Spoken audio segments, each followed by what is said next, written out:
Today we're gonna make an American style grilled cheese sandwich. What makes it American? We got some Wonder Bread, we got some American cheese, and we got some Hellmann's mayonnaise. Let's get to it. We're gonna start off with the bread and some American cheese that we're gonna just slap on one side. So now I'm gonna take my second slice and put it over the other slice of cheese, right on top like that. Now you're gonna flip over the other slice of bread over the cheese. We're gonna put mayonnaise just on one side of the bread. And now the reason why I'm putting it only on one side of the bread is I can keep my hands clean the whole time while I'm preparing the sandwich. I could pick it up by the bottom and my hands don't get greasy from the mayonnaise. Now I'm gonna take this sandwich and place it mayonnaise side down onto the hot pan.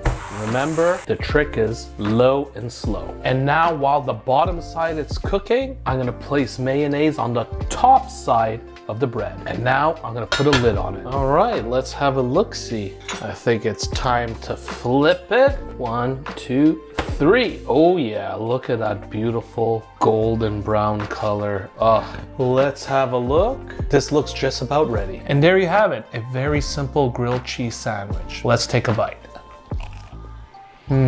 Processed cheese to its finest. Now, if you enjoyed this grilled cheese sandwich, I think you'd love the following video where I made a 6-cheese grilled cheese sandwich. Click it and check it out. And if you haven't already, make sure to subscribe to this channel and give it a like.